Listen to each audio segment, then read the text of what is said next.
कहानी की शुरुआत होती है साल 2005 में। हम डेविड को देखते हैं, एक 22 साल का लड़का जो मायामी में रहता है और साथ साथ एक मसाज कंपनी के लिए काम करता है। लेकिन डेविड अब बुढ़े अमीर लोगों को छूकर पैसे कमाने से बोर होने लग गया था। डेविड ने अपनी पढ़ाई कॉलेज के एक सेमेस्टर के बाद ही छोड़ दी थी, जिसके बाद उसका अपने माँ बाप के साथ झगड़ा हो गया। इससे पहले भी डेविड अलग अलग 6 नौकरियों से निकाला जा चुका था और कुछ नौकरियां उसने अपनी मर्जी से भी छोड़ दी थी, इसीलिए उसके पास अब ज्यादा ऑप्शन भी नहीं बचे थे। डेविड ने अपनी पूरी जिंदगी की जमा पूंजी से कुछ चद्दरें खरीदी और उन्हें ओल्ड एज होम्स के अंदर बेचने चला गया। लेकिन वहाँ भी बात नहीं बनी, क्योंकि ओल्ड एज होम के मालिक को असल में बुजुर्गों को आराम देने में कोई दिलचस्पी थी ही नहीं। एक शाम वो किसी पार्टी के दौरान अपने स्कूल के सबसे अच्छे दोस्त एफ्रियम से मिला। सालों से उसकी एफ्रियम से बात तक नहीं हुई थी। एफ्रियम एलए में अपने चाचा के साथ रहता था और हथियारों का बिजनेस करता था, लेकिन फिर उसके चाचा ने उसके कुछ पैसे मार लिए। इसलिए एफ्रियम ने अपने चाचा का घर छोड़ दिया और मायामी आकर खुद का बिजनेस शुरू करने का फैसला किया,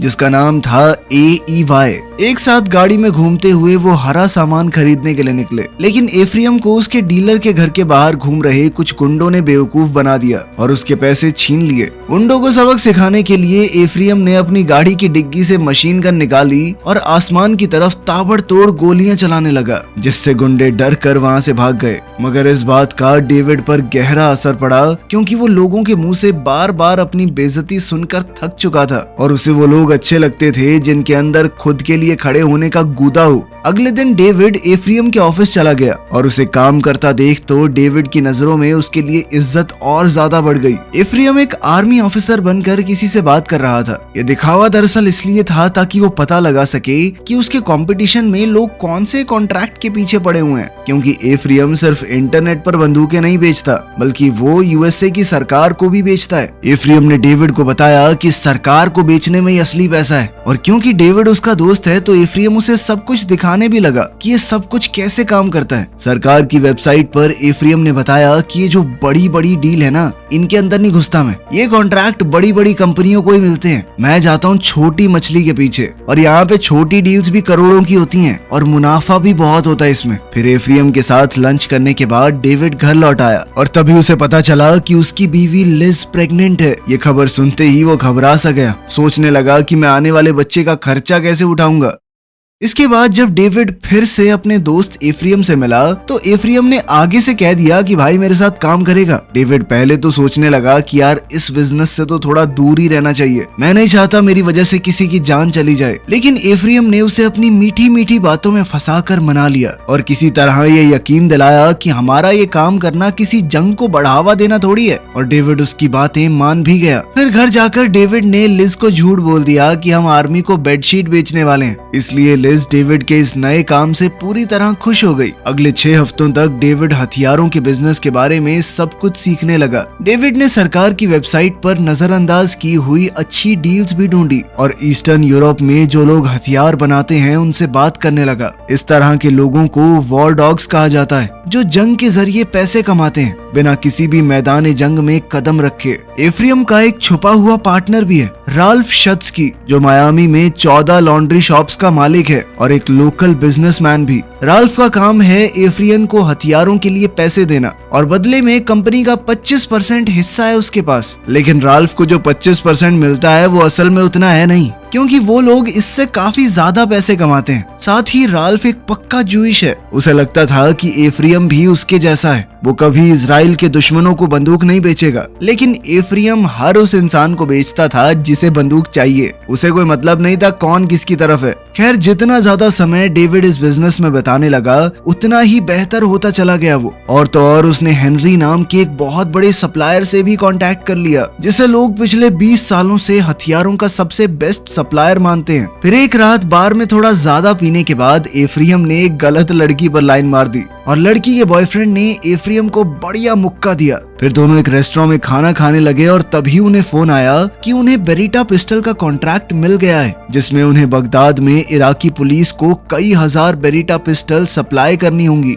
कुछ दिन बीत जाने के बाद डेविड और लिज डॉक्टर के पास चले गए और अपने बच्चे को अल्ट्रासाउंड के जरिए पहली बार देखने लगे। जल्द ही उन्हें पता चला कि लिज के पेट में लड़की है, लेकिन डेविड की खुशी का पल बीच में ही टूट गया। जब डेविड को कैप्टन फिलिप सेंटोस का फोन आया, जो कि एक नए कानून को लेकर बेहद परेशान था। इस नए कानून को लेकर इटली से इराक को होने वाली सारी हथियारों की सप्लाई पर बैन लगा दिया गया और अब बेरिटा पिस्टल्स का इराक पहुंचना नामुमकिन सा हो गया था। डेविड को इस नए कानून के बारे में ठीक से पता नहीं था, लेकिन ये काम उसके लिए जरूरी है, इसीलिए उसने झूठ बोलकर सेंटोस को कहा कि सब कुछ कंट्रोल में है सर, चिंता मत करो। खुशकिस्मती से एफ्रियम ने इस समस्या से निपटने का रास्ता ढूंढ निकाला और कहा कि हम पिस्टल को पहले इटली से जॉर्डन भेजेंगे, क्योंकि वो एक ऐसा देश है जिससे हमारा कोई झगड़ा नहीं है, इसलिए पिस्टल को जॉर्डन से इराक भेजना ज्यादा आसान होगा। ठीक उसी रात डेविड और लिज ने अपने घर पर एक डिनर पार्टी रखी, जहां लिज के कुछ दोस्त डेविड को एफ्रियम के बारे में समझाने लगे। उन्होंने उसे बताया कि पैसे चाचा ने नहीं चुराए, बल्कि एफ्रियम ने चाचा से चुराए थे। उन लोगों की बात चल ही रही थी कि तभी एफ्रियम बिना बताए वहां पर पहुंच गया। उसने जैसे ही देखा कि यहाँ पर तो पार्टी चल रही है, उसे बहुत बुरा लगा, क्योंकि उसे तो बुलाया नहीं गया पार्टी में। फिर डेविड उसे अलग से ले जाकर बात करने लगा। उसने समझाया कि भाई ये लिज की पार्टी है, उसके दोस्त हैं, मैंने किसी को नहीं बुलाया। तब एफ्रियम ने उसे बताया कि बहुत बड़ी प्रॉब्लम हो गई है भाई, जॉर्डन के कस्टम डिपार्टमेंट ने हमारी बंदूकों को जब्त कर लिया है।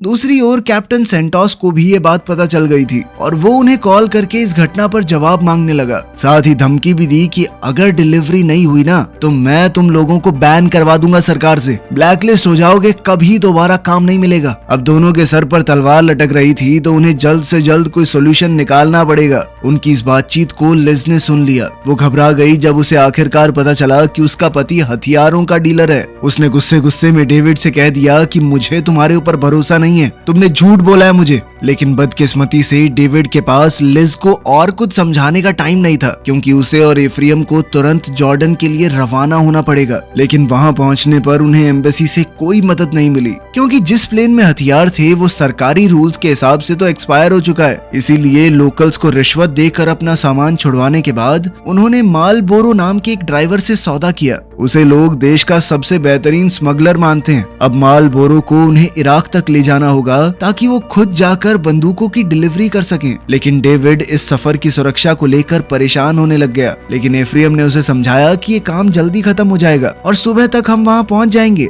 ऑनेस्टली चिंता करने की कोई बात है ही नहीं। आधी रात को वो लोग इराकी बॉर्डर पर पहुंचे, जहां कुछ सिपाहियों ने उन्हें रोक लिया। लेकिन मालबोरो ने उन्हें बड़ी आसानी से रिश्वत के तौर पर सिगरेट पकड़ाई और कहा कि ट्रक में कुछ जरूरी सामान है, मैं छोटा सा डिलीवरी वाला हूँ, प्लीज जाने दीजिए भैया। ट्रक वहाँ से निकलते ही डेविड और एफ्रियम चैन से सो गए और जब सुबह उनकी आंख खुली तो उन्होंने देखा कि ट्रक एक सुनसान गैस स्टेशन के सामने रुका हुआ है। जब मालबोरो ट्रक में डीजल भर रहा था तो एफ्रियम थोड़ा हल्का होने चला गया। तभी डेविड को लिज का फोन आया और वो उसे कहने लगी कि मैं समझ गई हूँ तुम हमारे परिवार को लेकर कितने परेशान हो, तभी तुमने ये जोखिम भरा काम शुरू किया है ना। देखो 4 पैसे कम कमा लेंगे, तुम इतनी चिंता मत किया करो और मुझे कभी आज के बाद दोबारा झूठ मत बोलना। डेविड उसकी बात मान गया और साथ ही उसने एक और नया झूठ बोल दिया कि मैं अभी तो एक होटल में हूँ। तभी अचानक से उसे कॉल काटना पड़ा, क्योंकि उसने देखा कि हथियार बंद बागियों का एक झुंड उनकी तरफ आ रहा है। इसलिए डेविड ने एफ्रियम से कहा कि जल्दी से ट्रक में चढ़ जा भाई।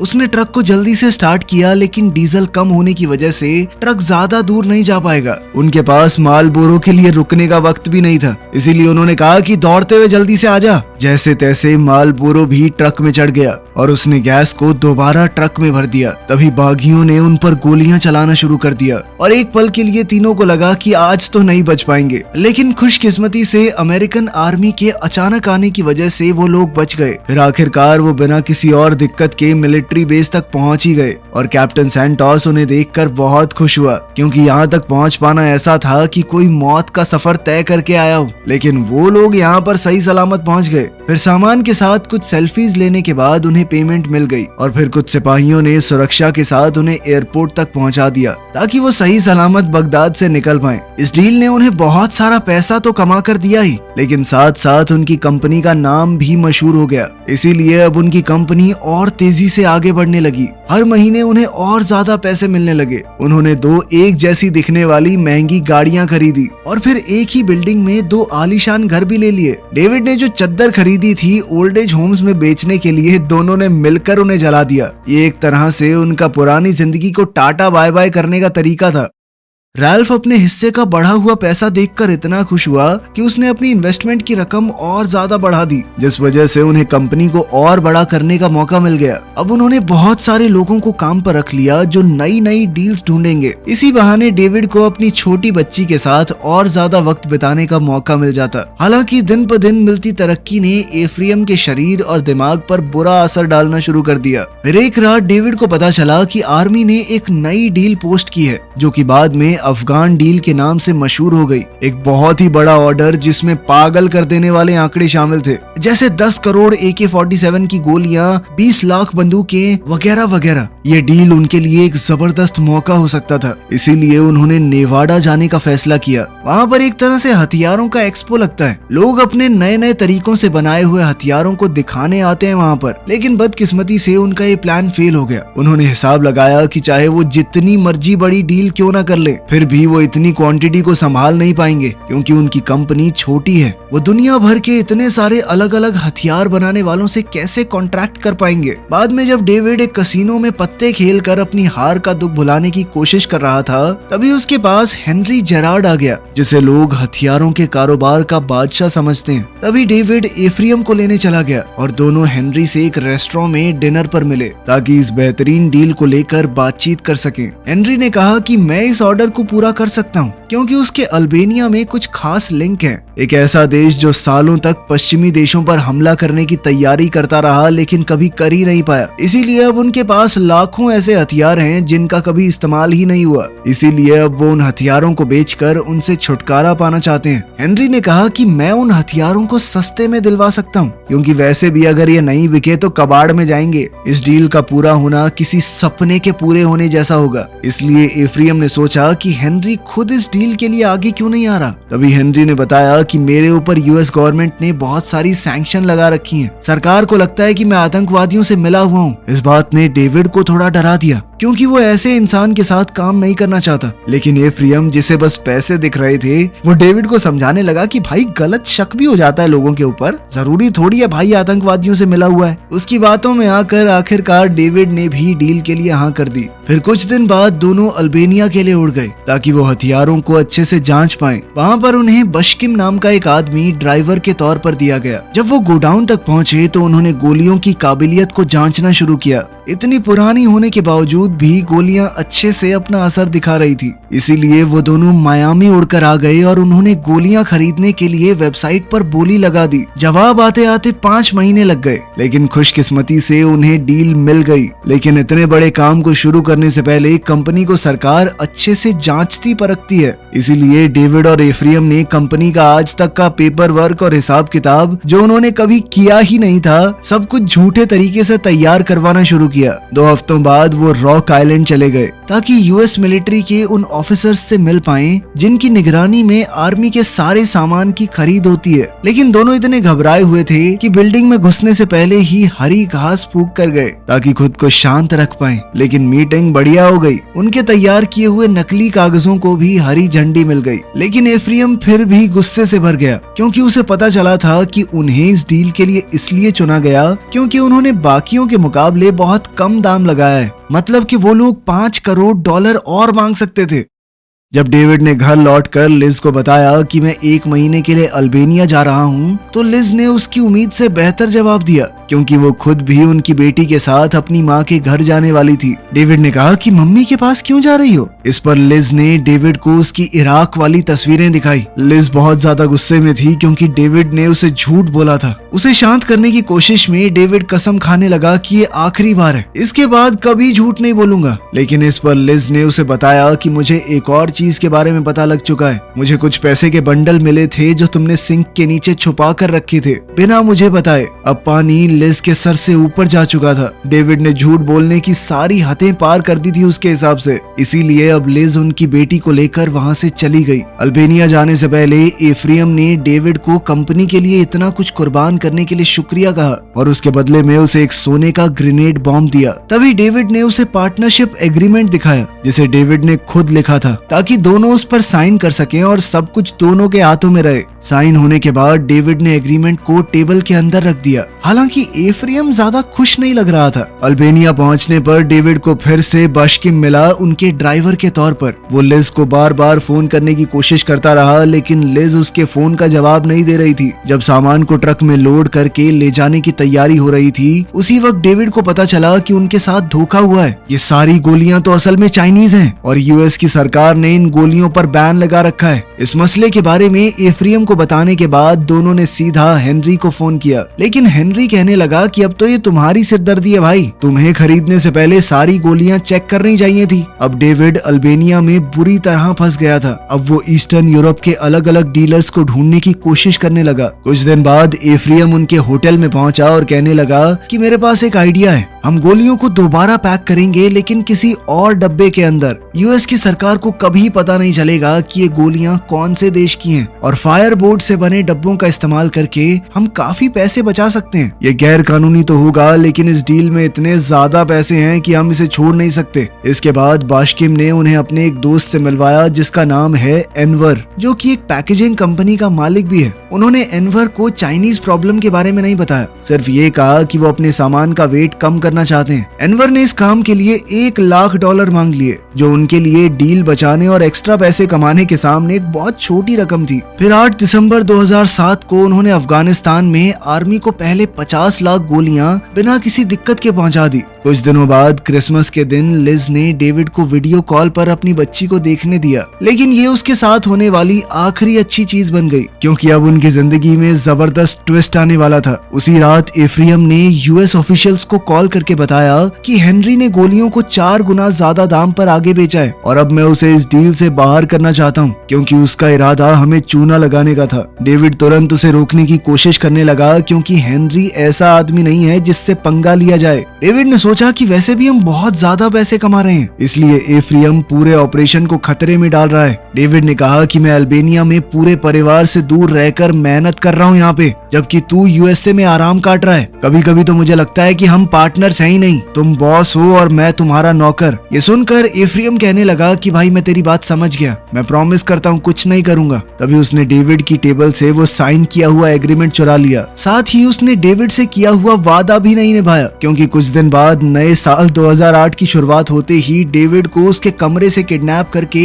एक सुनसान जगह पर ले जाया गया, जहां 2 गुंडे उसे बेरहमी से पीटने लगे। तभी हेनरी ने उसे बंदूक दिखाकर धमकाया और कहा कि तुम दोनों मुझे मेरी ही डील से बाहर निकालना चाहते हो। फिर एक डरे हुए डेविड ने फैसला किया कि वो मायामी वापस चला जाएगा, इसीलिए वो गोडाउन चला गया अपना सामान लेने। वहाँ एनवर ने उसे बताया कि मुझे अभी तक पेमेंट नहीं मिली और मुझे असली वजह भी पता है कि तुम लोग गोलियों को दोबारा पैक क्यों करवाना चाहते हो। एनवर बहुत गुस्से में था, क्योंकि एफ्रेम उसका एक भी फोन नहीं उठा रहा। लेकिन डेविड ने वादा किया कि भाई मुझे यूएस जाने दे, मैं वहाँ जाते ही तेरे पैसे भेज दूंगा, 1 हफ्ते के अंदर अंदर वापस आऊंगा यहाँ पे बाकी का काम करवाने के लिए। लेकिन जैसे ही डेविड टैक्सी में बैठने लगा तो बाशकिम की पत्नी ने उसे रोक लिया और बताया कि मेरा पति गायब हो गया है और किसी ने भी बाशकिम के बारे में कुछ नहीं सुना, उसकी लाश भी नहीं मिली आज तक। ये सब देखकर तो डेविड ने फैसला कर लिया कि बस एक बार निकल जाऊं यहाँ से, कभी वापस नहीं आने वाला। मायामी पहुंचते ही वो सबसे पहले लिज से मिला और उसके सामने कंपनी के लिए किए हुए हर गैर कानूनी काम को कबूल किया। और जब डेविड ने कहा कि मैं हथियारों का काम छोड़ दूंगा, फिर से मसाज वाला बन जाऊंगा, तो लिज ने उसे अपना लिया। इसके बाद डेविड एफ्रेम से मिलने गया ये बताने के लिए कि मैं इस काम को छोड़ने का फैसला कर चुका हूँ। एफ्रेम को लगा मानो डेविड उसे धोखा दे रहा है और उसने पैसे देने से मना कर दिया। फिर डेविड ने उसे धमकी दी कि अगर 2 हफ्तों में पैसे नहीं मिले मेरे, तो मैं वकील को तुम्हारे पास भेज दूंगा। लेकिन एफ्रेम को इस बात से जरा भी फर्क नहीं पड़ा, क्योंकि उसने साइन किए हुए एग्रीमेंट की इकलौती कॉपी जला दी थी। जब डेविड को ये बात पता चली तो उसने एफ्रेम के दिए हुए सोने के बॉम्ब को अपने और एफ्रेम के ऑफिस के बीच के शीशे पर दे मारा, जिससे काफी हंगामा हो गया और फिर डेविड वहाँ से चला गया। 3 महीने बाद डेविड फिर से अपनी मसाज थेरेपिस्ट वाली जिंदगी में लौट आया। एक दोपहर उसके पास रैल्फ आया, जिसने बताया कि एफ्रेम को जो कुछ भी हुआ उसका बेहद अफसोस है और वो सुलह करने के लिए तुमसे मिलने मिलना चाहता है। इसके बाद तीनों एक रेस्टोरेंट में मिले।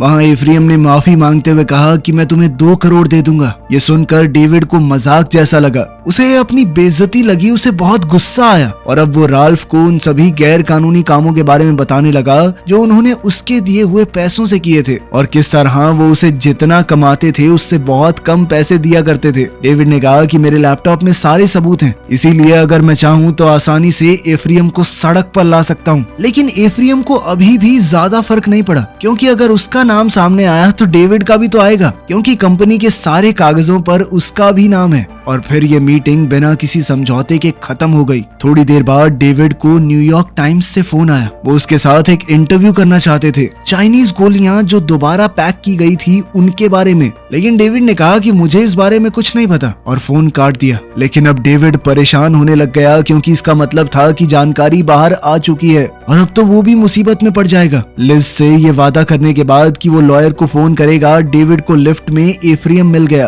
क्योंकि उसे भी तो फोन आया था। एफ्रियम अब दोबारा से स्कूल का वही पुराना दोस्त बन गया। वो डेविड को इमोशनल करने की कोशिश करने लगा, लेकिन डेविड ने उस पर भरोसा नहीं किया और उसे एक जोरदार मुक्का मारा, क्योंकि डेविड समझ गया था कि वो कभी सच्चे दोस्त थे ही नहीं। वो हमेशा से एफ्रियम के लिए सिर्फ एक जरिया था पैसे कमाने का। फिर लिफ्ट जैसे ही नीचे पहुंची, उसी समय दोनों को FBI के ऑफिसर्स ने घेर लिया। तुरंत ही दोनों को गिरफ्तार कर लिया गया। इतने सारे गैर कानूनी काम और सरकार से बोले गए झूठ के बावजूद भी जिस गलती ने उन्हें फंसाया था, वो गलती एनवर को पैसे ना देना थी। पैसे न मिलने की वजह से एनवर ने अमेरिका के डिफेंस क्वार्टर को फोन करके उनकी शिकायत कर दी थी। उसी वक्त FBI ने पूरी तरह इन्वेस्टिगेशन शुरू कर दी और उसी दौरान राल्फ को भी कई दुकानों में से एक में पकड़ लिया गया। वो इतना डर गया कि बिना किसी झिझक के उसने FBI से समझौता कर लिया। रेस्टोरेंट वाली मीटिंग उसका ही प्लान था और उसने पूरी बातचीत रिकॉर्ड करने के लिए माइक्रोफोन पहना हुआ था। उस रिकॉर्डिंग में उनके सभी जुर्म कबूल हो गए। एफ्रियम के ऊपर 70 से ज्यादा गैर कानूनी जुर्म करने का केस चलाया गया। रिकॉर्डिंग के अंदर पता लग रहा था कि एफ्रियम ही असली मास्टरमाइंड है, इसीलिए उसे 4 साल की सजा सुनाई गई। जबकि डेविड ने अपने सारे जुर्म कबूल कर लिए थे, इसीलिए उसे 7 महीने हाउस अरेस्ट पर रखा गया। उन्हें बताया गया कि उनकी कंपनी 2022 तक कोई कॉन्ट्रैक्ट नहीं ले सकती। 7 महीने खुद को बंद रखने के बाद डेविड ने फिर से मसाज थेरेपिस्ट वाला काम शुरू कर दिया और वो हैरान हो गया जब उसका अगला क्लाइंट हेनरी निकला। वो थोड़ा डर रहा था, पर हेनरी ने उसे यकीन दिलाया कि मैं तुझे कुछ नहीं करूंगा, क्योंकि अगर मैं तुझे सच में मारना चाहता तो पहले ही मार देता। हेनरी ने अल्बेनिया में जो कुछ भी हुआ उसके लिए माफी मांगी, ये कहते हुए कि उसे गलत जानकारी मिली थी और इस बात के लिए उसने शुक्रिया अदा किया कि डेविड ने FBI की पूछताछ के दौरान उसका नाम नहीं दिया। डेविड के पास हेनरी के लिए भी कुछ सवाल थे। उसने पूछा कि क्या कसिनो टेबल पर हमारा मिलना सिर्फ एक इत्तेफाक था और बाशकिम के साथ क्या हुआ, लेकिन जवाब देने की बजाय हेनरी ने उसे पैसों से भरा हुआ एक सूटकेस लेने को कहा, लेकिन सिर्फ एक शर्त पर कि तुम दोबारा कोई सवाल नहीं पूछोगे। वीडियो पसंद आई तो लाइक कर देना, चैनल को सब्सक्राइब कर लेना। मिलते हैं अगली वीडियो में।